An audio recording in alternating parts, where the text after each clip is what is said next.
Virus 19 పేరు మార్చుకుంది, 25లోకి వచ్చింది అంటున్నారు.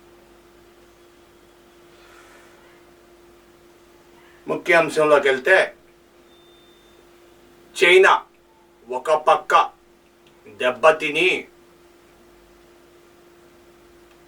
తలకాయ వాలిపోయిన కోడి వలె తయారైంది. కానీ ఇంకా బుద్ధి రాలేదు, సిగ్గు లేదు, శరం లేదు. చైనా మళ్ళీ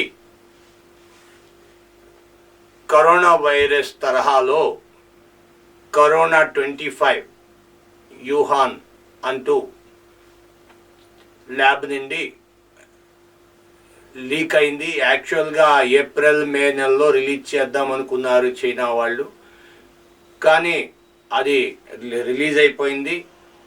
మనము కోడి ఉంది అని పిల్లల భావితరాలకి చెప్పుకోవాల్సింది, లేకపోతే బొమ్మల్లో చూసుకోవాల్సింది తప్పితే ఇక మీదట కోడి అనేది ఉండదేమో అన్న అంచనాలకి వెళ్ళిపోతున్నది దేశీయ శాస్త్రవేత్తలు.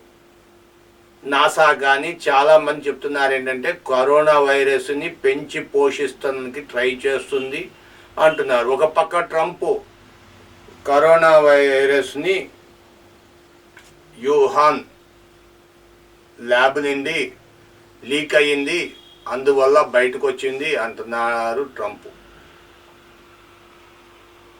యుఎస్ ఎయిడ్ కొన్ని దేశాలు తమకి ఫండ్లు కావాలని ఈ వైరస్కి పెట్టుబడులు పెట్టి చైనా చేత చేయిస్తుంది అనేది ఒకటి. కానీ ఏదేమైనా కానీ ఇప్పుడు జరిగేది ఏంటంటే జంతువు నుండి మనిషికి సోకే అవకాశం ఉంది. అందుకనే కోడి నుండి అని చెప్పి కోడి ఫోటోల్లో నిన్ను కనబడుతుందని చెప్పా.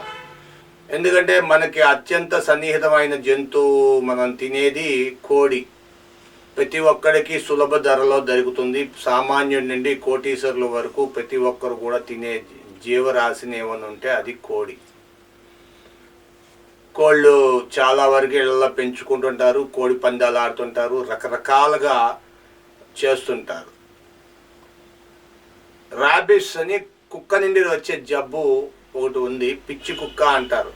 దాని నుండి వచ్చే అవకాశం ఉందని చెప్తే అప్పుడు లూయిస్ ప్యాచర్ ఒక మెడిసిన్ కనిపెట్టి దాన్ని కుక్క నుండి ఎటువంటి జబ్బులు రాకుండా దాని నుండి ఆ లూయిస్ ప్యాచర్ ఇచ్చిన వ్యాక్సిన్ కానీ వేసుకున్నా, లేదా కుక్కలకు వ్యాక్సిన్ వేసినా అప్పుడు కుక్కల నుండి ఎటువంటి జబ్బులు రావు, అవి పెట్ డాగ్స్ అని చెప్పి అప్పుడు చెప్పారు, పాత సైంటిస్టులు చెప్పారు. కానీ కొత్త సైంటిస్టులో చెప్పేది ఏంటంటే మీరు దయచేసి కోడిని దూరంగా పెట్టండి, కోడి వల్ల సోకుతుంది. కోడి పైన అదే అంటారు కదా, మా ఇంట్లో సిల్లంగిలు చేశారు, మా ఇంట్లో అది చేశారు, ఇది చేశారు, బాణామతి చేశారని అన్నట్టుగా కోడి పాపం అమాయక జీవిగా దొరికిపోయింది ఈ కరోనా వైరస్లు చేసేవాళ్ళకి.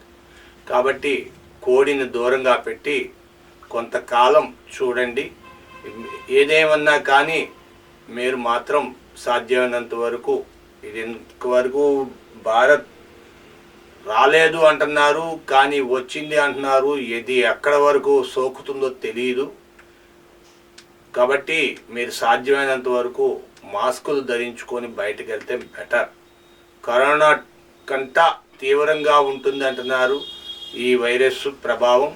చాలామంది నిపుణులు ఏమంటున్నారంటే ఇది అంత విషయం లేదు దీనికి, ఇది ఆల్రెడీ లీక్ అయ్యింది, దాన్ని ఆల్రెడీ తెలియని దేవుడి కంట తెలిసిన దయ్యం మేలు అన్నట్టుగా ఇది ఆల్రెడీ కరోనానే మనం ఇంతకుముందు చూసాం. కాబట్టి అదే ప్రికాషన్స్ తీసుకుంటే దూరంగా ఉండి చేతులు జాగ్రత్తగా వాష్ చేసుకుంటూ జాగ్రత్తగా ఉంటే, మనిషికి మనిషి గ్యాప్ పాటిస్తే ముందస్తు జాగ్రత్తగా యాంటీ మలేరియా అన్ని డోసులు ఉన్నాయి కదా, ఆ టైపులోనే ముందస్తు జాగ్రత్తగా యాంటీ కరోనా కారణంగా మీరు కరోనాకు ఒకటే ముఖ్యమైన లక్షణం, సాధ్యమైనంత వరకు దూరంగా ఉండండి. మనిషికి మనిషి లిప్పు కిసులు పెట్టుకునేవారు దూరంగా ఉండండి. లిప్ కిస్సులకు చాలా దూరంగా ఉండండి. ఎందుకంటే లిప్ కిస్సు సెలైవా పడుతుంది.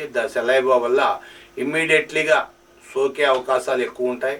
దగ్గు వచ్చిందంటే దూరంగా ఉండండి. తుమ్ము వస్తే దూరంగా ఉండండి. అంటే తుమ్ములో కూడా సెలైవా ఉంటుంది, అంటే ఉమ్ము తుప్పర్లు ఉంటాయి.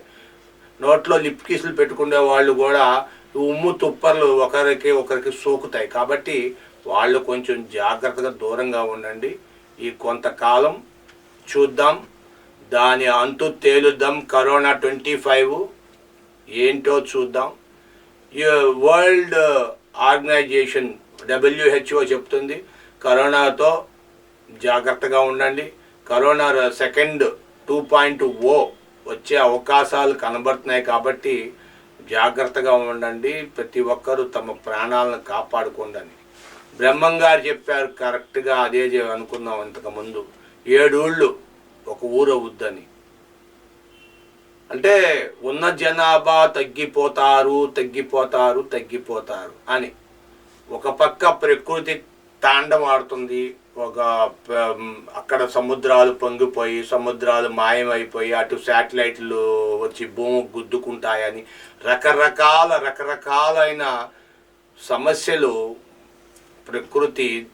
ప్రకృతికి పరీక్ష పెడుతుంది. కాబట్టి మనల్ని మనం కాపాడుకోవడం మన చేతిలో ఉంది. ప్రకృతిని కాపాడడం కొంతవరకు మన చేతిలో ఉంటే, మనల్ని మనం సంరక్షించుకుంటే మనం ప్రకృతిని సంరక్షించుకులమే అనుకోవాలి.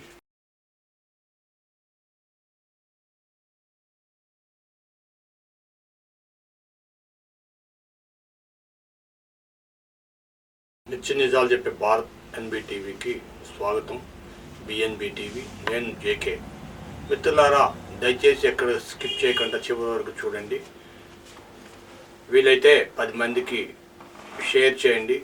వాళ్ళని కూడా లైక్ ఇవ్వమని చెప్పండి. మీరు కూడా ఒక లైక్ ఇవ్వండి. వెళ్ళేటప్పుడు వెళ్తూ ఉత్తిగా వెళ్ళకుండా ఒక లైక్ ఇచ్చి వెళ్ళండి. ఈరోజు ముఖ్య అంశాలు ఏంటంటే, అమరావతి పునఃప్రారంభం మార్చి 15వ తారీఖు నుండి. దరిదాపు 30,000 మంది కూలీలతో మార్చి 15 నుండి అమరావతి ఏర్పాటు కానుంది.